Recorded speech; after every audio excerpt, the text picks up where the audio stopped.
IndiHome, dekatkan pengalaman. Baik pemirsa, Anda kembali menyaksikan Apa Kabar Indonesia Malam dan kita masih akan melanjutkan diskusi malam hari ini, tentunya masih menindaklanjuti apa yang disampaikan oleh Presiden Prabowo Subianto dalam rapat koordinasi penanganan dampak bencana di Aceh, Sumatera Utara dan Sumatera Barat. Malam hari ini juga sudah bergabung bersama kita ada Gubernur Sumatera Barat Bapak Mahyeldi Ansarullah. Selamat malam Pak Mahyeldi, Assalamualaikum. Selamat malam, Waalaikumsalam warahmatullahi wabarakatuh. Baik Pak Mahyeldi, tentu kemarin juga turut dalam rapat bersama dengan Presiden Prabowo Subianto. Apa kemudian Pak yang disampaikan secara khusus kepada kepala daerah di lokasi-lokasi yang terdampak cukup parah termasuk di Sumatera Barat? Ya, terima kasih. Jadi memang kemarin kita rapat dengan Pak Presiden. Alhamdulillah kita hadir lengkap dari tim terpadu kita, dan Presiden menegaskan kepada kita untuk melakukan percepatan di dalam menangani masyarakat yang terdampak dan juga masyarakat yang kena musibah dan kemudian masyarakat terdampak. Alhamdulillah kita sampai sekarang ini tidak ada lagi daerah yang tidak terjangkau, semuanya sudah terakses dengan minimal dengan sepeda motor roda 2. Dan sehingga dengan adanya akses yang terbangun, maka pelayanan kepada masyarakat dan kemudian juga pemberian pemakanan dan kemudian juga upaya lainnya sudah bisa kita laksanakan. Oke, Pak Mahyeldi, kalau sudah tidak ada lagi daerah yang terisolir, artinya saat ini fokus penanganan bencana di Sumatera Barat seperti apa Pak? Fokus pada kondisi para korban di pengungsian atau ada hal lain juga yang masih menjadi concern? Ya, pada saat sekarang kita masih concern terhadap masyarakat yang kena musibah dan yang terdampak. Terutama sekali adalah dalam rangka untuk program permakanan mereka. Alhamdulillah dengan mengalirnya bantuan dari Pak Presiden, kemudian juga dari Menteri, dan kemudian juga perantau-perantau kita di Indonesia, maka terakhir kita dapatkan bahwasanya untuk permakanan ini sudah terpenuhi, dan bahkan untuk beberapa hari ke depan, insya Allah bisa kita terpenuhi untuk masyarakat kita. Tinggal lagi sekarang ini masih pencarian berapa jenazah yang belum bertemu.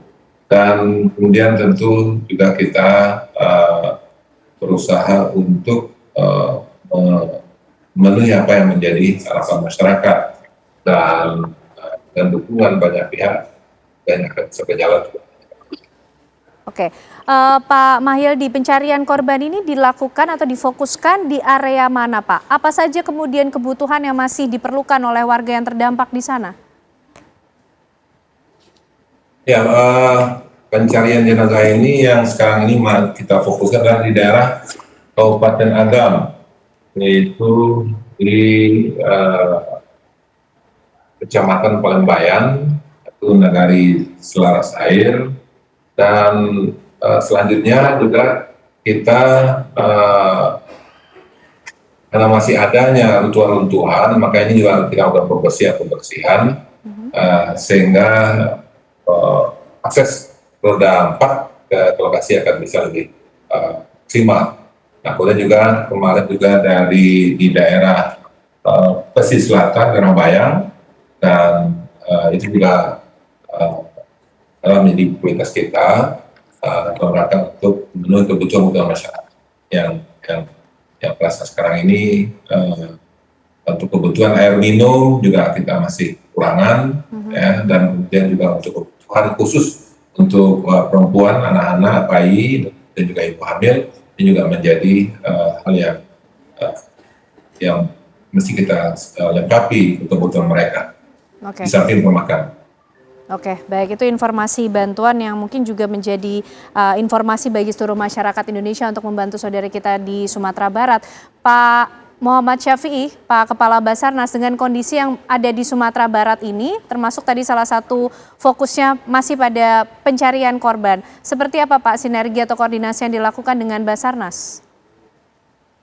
Iya, untuk operasi SAR yang dilaksanakan saat ini tadi saya sampaikan kita memprioritaskan kalau ada evakuasi medis, artinya daerah-daerah yang masih terisolir dari jalur transportasi yang masih terhambat untuk mobil, kalau memang ada permintaan perbantuan itu kita prioritaskan. Di samping itu untuk operasi pencarian korban yang masih hilang, kita terbantu oleh 1.700 potensi SAR lebih yang dikoordinir oleh kantor SAR. Kalau kita melihat bahwa luas wilayah yang menjadi tempat pencarian ini memang cukup panjang. Jadi kalau saya lihat seperti tadi yang ada di wilayah Agam, Kabupaten Agam, di sana ada kalau saya menyebutnya itu Kampung Sungai Seberang. Di sana kalau kita tarik garis lurus itu lebih dari 20 nautical mile panjang aliran banjir bandang itu, dan itu memungkinkan adanya korban-korban yang terdampak di sepanjang sungai itu. Karena itu sebenarnya pola operasi kita sebar menjadi sektor-sektor di bawah tanggung jawab dari personil-personil Basarnas untuk melakukan pencarian, dan ini terus akan kita lakukan sampai benar-benar bahwa peluang untuk tidak bisa menemukan itu nanti kita akan evaluasi setiap saat. Namun untuk saat ini kita akan berupaya dan masih kita bisa menemukan sehingga operasi terus kita laksanakan. Memang kendala yang kita hadapi bahwa korban yang kita temukan tentunya tidak langsung bisa kita identifikasi dengan lamanya waktu korban. Sehingga yang kita lakukan bahwa menyerahkan korban ini kepada pihak DVI Polri untuk dilaksanakan identifikasi lebih lanjut. Jadi itu fokus pencarian atau fokus operasi SAR kita. Jadi kita kalau misalkan ada masyarakat yang memang membutuhkan penanganan medis, itu menjadi prioritas untuk bisa memulihkan kondisi korban dan juga kita operasi kita laksanakan. Selain itu kita akan memberikan bantuan untuk memanfaatkan sambil evakuasi, kita dorong logistik ke daerah-daerah yang memang secara transportasi masih terisolasi. Tadi Bapak Gubernur juga menyampaikan baru motor yang bisa masuk, tentunya itu bisa kita manfaatkan menggunakan sarana udara kita. Begitu juga kalau misalkan ada kebutuhan untuk tugas-tugas yang lain, kita akan siap membantu dengan potensi sarana prasarana yang disiapkan oleh Basarnas, salah satunya begitu. Baik, akses menjadi satu hal yang penting kemudian untuk mendistribusikan berbagai macam bantuan maupun melakukan upaya penanganan. Pak Dianto, bagaimana sih sebetulnya topografi dari wilayah Sumatera Barat ataupun Aceh dan juga Sumatera Utara, Pak, yang terkena dari bencana ini? Pertama-tama izinkan saya juga menyampaikan duka kepada Pak Gubernur Sumatera Barat. Selamat malam Pak Gubernur. Alhamdulillah situasi sudah dapat terkendali. Jadi topografi di wilayah 3 wilayah terpapar bencana ini memang sudah amat sangat memprihatinkan. Ya, artinya yang tadi disampaikan juga oleh Kabasarnas bahwa situasionalnya memang amat sulit. Ya, namun secara manajemen bencana kita kan mengenal dengan 3 hal, ya, scientific, teknologi, dan humanitarian. Jadi Basarnas sudah melakukan satu tipikal dari disaster system thinkingnya. Pada saat pencarian mereka menggunakan anjing pelacak. Itu udah uji coba terbaik, dan itu memang anjing pelacak di seluruh Indonesia harus diperbanyak. Karena harus sesuai dengan jumlah bencana yang ada di Indonesia. Yang everyday setiap hari itu 1000 kejadian bencana. Potensinya sebesar itu di Indonesia? Potensinya sebesar itu. Sehingga teknologi bermain, scientific bermain untuk menyelamatkan humanitarian. Sejalan dengan itu, apa yang disampaikan Pak Gubernur, itu kan informasi yang cukup menenangkan buat saudara-saudara kita seluruh Indonesia untuk menghimpun bantuan, untuk bergerak. Betul kan? Nah, kenapa itu penting sekali? Karena Gubernur sudah mengeluarkan juga yang masuk ke dalam sistem disaster system thinking itu tadi. Dia sudah bisa membuka jalur yang terhambat. Ini mudah-mudahan Tapanuli mengejar, mudah-mudahan Aceh juga mengejar. Sesuai daerah-daerah lain. Sesuai daerah-daerah lain. Nah, sehingga nantinya dengan mudah Bapak Presiden akan melakukan step berikutnya.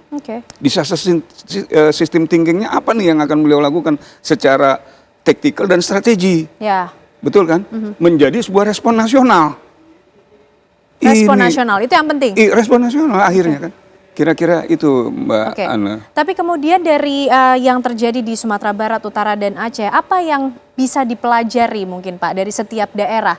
Sehingga kemudian bisa meminimalisir resiko yang terjadi ketika kita menyadari, ya kita tinggal di wilayah dengan potensi bencana yang begitu besar. Pemerintah daerah harus sudah berani mengeluarkan sistem early warning. Harus sudah berani.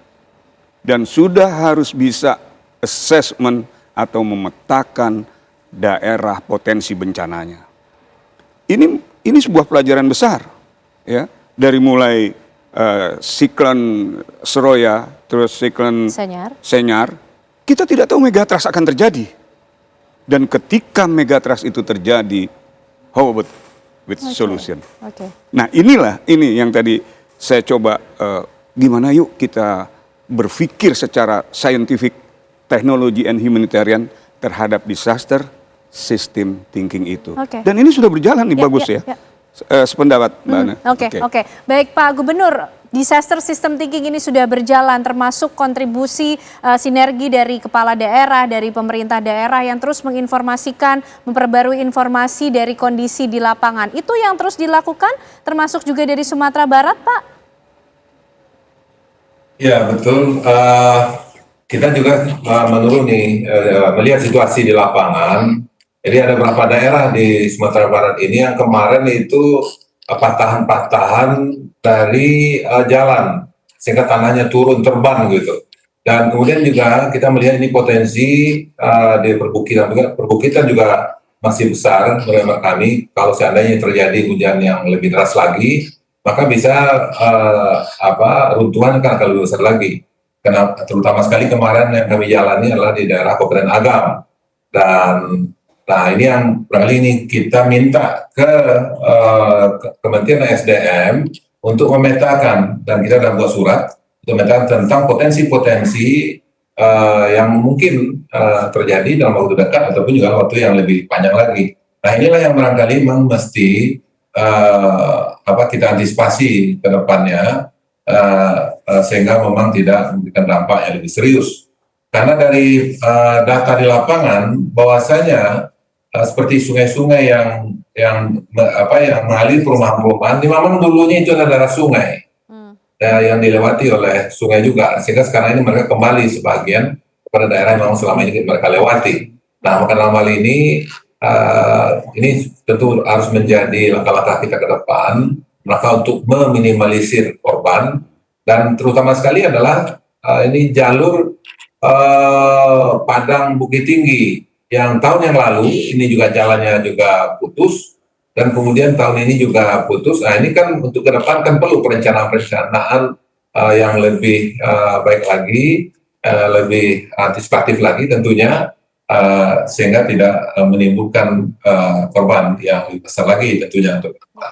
Nah untuk ini memang kita perlu dukungan dari perguruan tinggi, dukungan dari kementerian dalam rangka untuk membangun jalur-jalur dalam rangka untuk minimalisir korban yang lebih besar untuk ke depannya.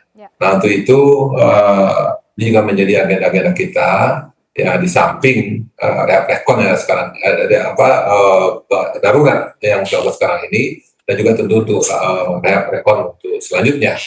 Nah kita berharap dukungan dari kementerian, baik dari segi perencanaan dan juga penataan, termasuk juga tentu yang kedepannya kita akan dukungan anggaran. Dan kami yakin kalau ini memang kita sikapi, tentu ini butuh dukungan anggaran yang lebih besar dalam rangka untuk mengantisipasi dan menyikapi musibah dan potensi bencana yang ada. Seperti yang dikatakan tadi, bahwasanya kita potensi megatrust di pinggir pantai, dan kemudian juga di sepanjang Bukit Barisan, kiri kanan barat dan timurnya itu ada longsoran, dan kemudian juga di sekitar pegunungan. Ya. Ada Gunung Merapi, Singgalang, Andike, dan yang lainnya ini juga potensi untuk longsoran banjir yang ke depan ya lebih besar lagi tentunya. Kalau seandainya ini tidak kita tangani dan tidak kita tata secara lebih baik. Baik, tentu perlu dukungan dan juga sinergi dari banyak komponen untuk bisa membangun disaster system thinking yang terintegrasi.